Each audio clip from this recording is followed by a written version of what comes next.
Somos animales comunicativos. Sean bienvenidos a este nuevo episodio desde el escritorio. El día de hoy vamos a retomar precisamente a partir de varios de sus comentarios, hablar de otra red sociodigital que es una de las redes sociales con más antigüedad y que ha causado o ha tenido mucho impacto dentro del debate público.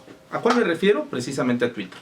Twitter es una de estas redes sociales que llegó para quedarse. Pese a que en los últimos años ha sufrido bastantes crisis en materia de usuarios, es una red social que siempre ha sido utilizada para posicionar temas. De hecho, es la red social número 1 en posicionar temas en el espacio público digital. Twitter, a diferencia de Facebook, que lo vimos en el episodio pasado, se ha caracterizado precisamente por su ergonomía o su fisionomía digital. Es una red asimétrica. ¿Qué quiere decir esto? Que tú puedes ver el contenido de cualquier personaje sin la necesidad de que sean amigos o que se sigan mutuamente. Cosa que no ocurre precisamente con Facebook. Con Facebook tú tienes que seguir precisamente al personaje para ver los contenidos o para poder ver la gran mayoría de los contenidos. En el caso de Twitter no es así. Esto genera mayor impacto y por supuesto genera que los discursos y por supuesto toda la comunicación que se genere en cualquier cuenta de Twitter pues tenga por supuesto una mayor amplitud. En ese sentido, ahora vemos que la comunicación que ha utilizado Twitter pues se ha convertido, aparte de ser asimétrica, en un motor precisamente de mayor velocidad o de mayor impacto. ¿A qué se debe? Pues la configuración que tenía en un principio de 140 caracteres y actualmente de 180 caracteres hace que la comunicación fluya de una forma más rápida. De hecho, sus creadores se basaron precisamente en un esquema telegráfico, en el sentido de que mandan pequeños destellos para construir todo un contexto del mensaje. Ha sido célebre precisamente muchas de las figuras que han debutado o que básicamente han triunfado en el uso de Twitter. El claro ejemplo en el uso de la tecnopolítica pues es el caso del expresidente de los Estados Unidos, Barack Obama. Pero ha habido personas que también han utilizado Twitter para posicionarse desde el ámbito de lo político o lo no político. Recordemos también el caso del expresidente Donald Trump, que antes de tomar precisamente su cargo como presidente de los Estados Unidos ya figuraba como un gran tuitero o como una persona que básicamente también estaba dentro de los reflectores del espacio público digital por sus comentarios. En el caso de México, pues bueno, tenemos el caso de Andrés Manuel López Obrador, el actual presidente de México, que es uno de los grandes tuiteros en nuestro país. Muchos de sus tweets son con un alto impacto o han cruzado inclusive las fronteras de nuestro país.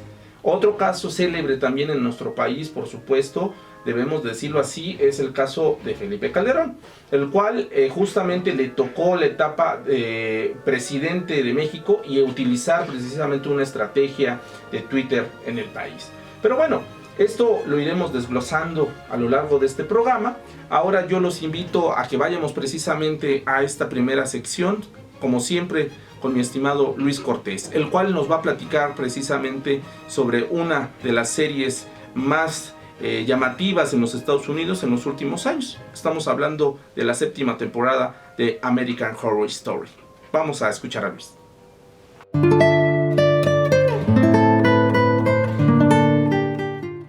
¿Qué hay? Soy Luis Cortés y esto es Desde el Sofá. La semana pasada hablamos de la serie Gambito de Dama, que nos demostró la importancia de planificar y organizar estrategias, pues cada movimiento cuenta. En cambio, esta semana hablaremos de la serie American Horror Story, dirigida por Ryan Murphy. Hablaremos en específico de su 7ª temporada. Esta temporada causó mucha controversia, por su valor al momento de afrontar el tema del culto a las personalidades de las personas influyentes. Estas personas tienen el poder de efectuar los cambios que se realizan en el mundo, en aspectos sumamente importantes, como la política, la cultura o la economía. Todo esto mediante la difusión de mensajes estratégicos. Sin embargo, se plantea que de un pequeño detonante puede venir una avalancha de acciones por parte de las personas que reciben este mensaje, que lo interpretan según su conveniencia. En esta temporada se le dará el valor del poder de las palabras y las consecuencias que traen ellas, además de plantear una atmósfera aterradora que te hará cuestionar el próximo movimiento que vas a dar, porque tal vez, en un futuro, signifique más de lo que tú piensas. Por ello, desde el sofá, yo te lo recomiendo. Nos vemos pronto.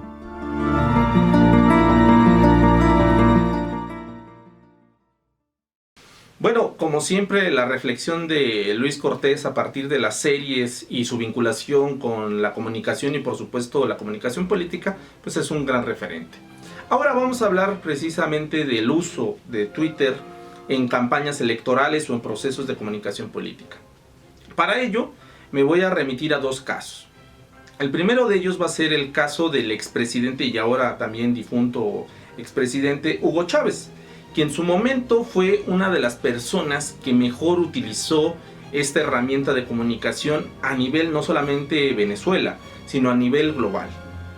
Hugo Chávez fue referente en el uso de Twitter para posicionar no solamente sus acciones de gobierno, sino toda una ideología que arropaba a su movimiento. Recordemos el movimiento bolivariano.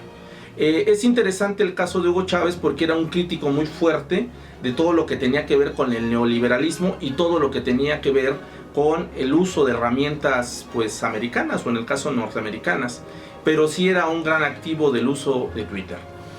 Sus twitters fueron emblemáticos, por supuesto, para contestarle a muchos exmandatarios. Recordemos ese altercado que tuvo con el expresidente de los Estados Unidos, George W. Bush, precisamente alrededor de una de las G20 que se realizó en Buenos Aires, donde intercambió varias referencias y por supuesto críticas contra el expresidente de los Estados Unidos, y donde también participó una figura importante dentro del ámbito cultural, Diego Armando Maradona, quien precisamente criticó al expresidente de los Estados Unidos justamente desde Buenos Aires, Argentina.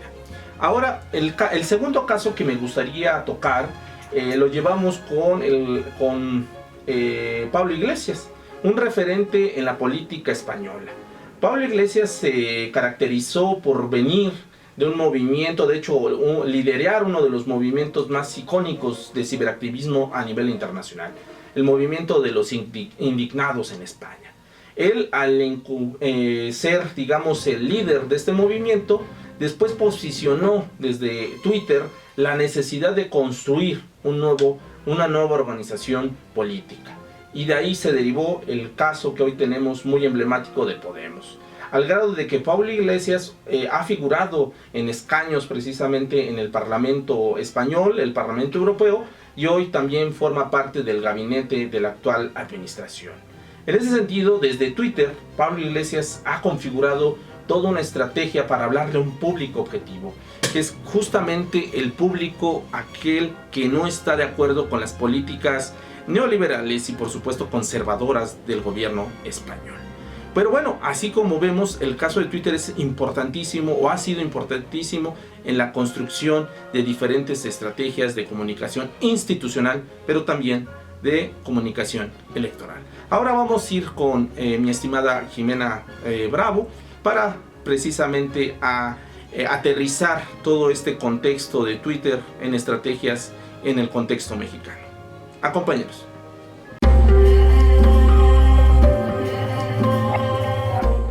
Hola, ¿qué tal? ¿Cómo están todos?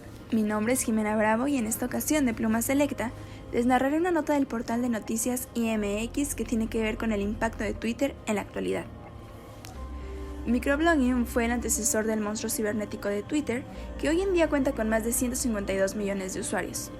Un sinfín de novedades llegaron con dicha red social, entre ellas el hashtag, el cual apareció por primera vez en agosto de 2007 y cuya idea nació del usuario Chris Messina. Un dato curioso de la red es que el tweet más compartido fue el del billonario japonés Yasuo Masawa, el cual ofrecía una serie de descuentos y que alcanzó los 5.5 millones de retweets. Si quieres saber más datos e historia de Twitter, la nota completa, así como otras similares, podrás leerlas en el portal de IMX. Nos escuchamos pronto.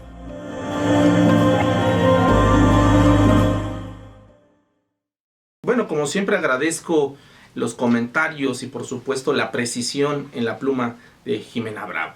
Bueno, ahora vamos a hablar sobre grandes tuiteros en México. En la introducción de este episodio hablábamos del caso de Andrés Manuel López Obrador. Debo decirlo así, Andrés Manuel López Obrador fue el primer influencer en Twitter que posicionó un mensaje político y justamente apoyó todo su desarrollo en el Movimiento de Regeneración Nacional, que después se convertiría en un partido político.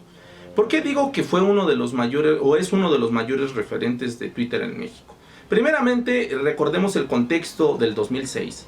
Andrés Manuel López Obrador venía de una campaña negativa en la cual se le acusaba de ser un peligro para México.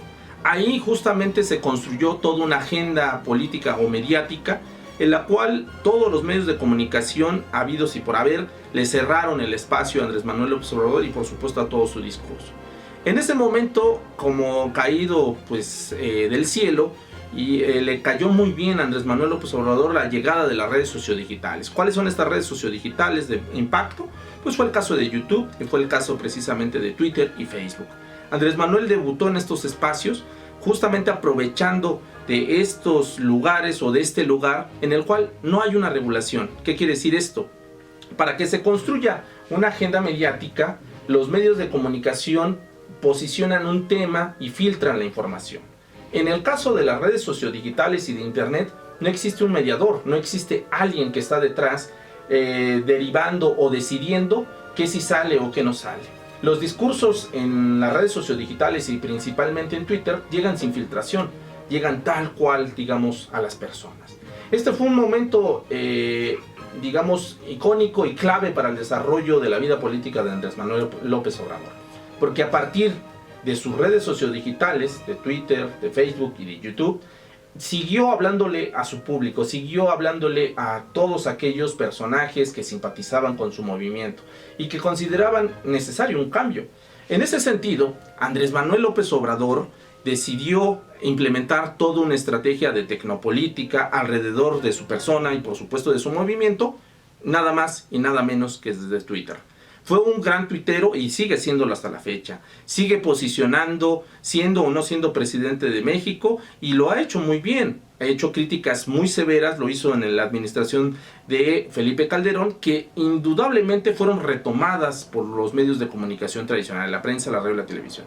Y también fue un crítico muy severo de la administración, por supuesto, de Enrique Peña Nieto. No olvidemos que fue uno de los mayores críticos de dos sucesos que marcaron a la presidencia de Enrique Peña Nieto. Uno de ellos es el caso de la Casa Blanca de Angélica Rivera, ex primera dama, y el otro caso fue el aumento del costo de los combustibles con el famoso gasolinazo.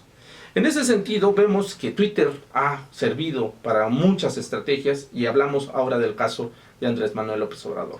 Ahora, en este caso nos resta más que decir que Twitter es una herramienta que llegó para quedarse en los escenarios de la tecnopolítica nacional e internacional. Si quieres mantenerte bien informado, actualizado y sobre todo entretenido, ya no tienes que estar buscando más. Todo lo que necesitas es suscribirte a este canal y seguirlo en sus redes sociales. Bueno, como siempre y ya es nuestra costumbre, vamos a hacer un remate. El remate de esta ocasión tiene que ver con 280 caracteres característicos precisamente de Twitter. Vimos a lo largo de este episodio la importancia que tiene esta red sociodigital. Por una parte, vemos que es parte de las estrategias de comunicación política institucional de diferentes gobiernos, pero también forma parte de la estrategia político-electoral de muchos aspirantes a puestos de representación popular a nivel nacional y a nivel internacional. También vimos en este episodio la importancia que ha tenido la comunicación, por supuesto, muy bien recreada en la serie o en esta séptima temporada de American Horror Story, en voz precisamente de mi muy estimado Luis Cortés. Vimos cómo a partir del uso de varias redes sociodigitales el discurso de odio y por supuesto de racismo que caracterizó a Donald Trump fue muy bien representada en esta dramatización. También vimos datos curiosos en voz de Jimena Bravo con estos datos que han caracterizado a Twitter. Un dato que destaco y que por supuesto mi estimada Jimena destaca es el caso de que Twitter es de las 5 redes más usadas a nivel internacional, pero es la que más usuarios ha perdido a nivel internacional. Y por supuesto vimos a lo largo de toda esta emisión los diferentes usos que le han dado a esta red sociodigital. Desde el caso de Hugo Chávez, el caso de Pablo Iglesias y por supuesto el referente que tenemos muy cercano. Andrés Manuel López Obrador. Como siempre, pues agradezco muchísimo sus comentarios en las distintas redes sociodigitales. Los invito a que sigan nuestras redes sociales y que por supuesto nos comenten, nos sugieran temas y como siempre les digo lo siguiente, somos animales comunicativos. Nos vemos en la siguiente cápsula.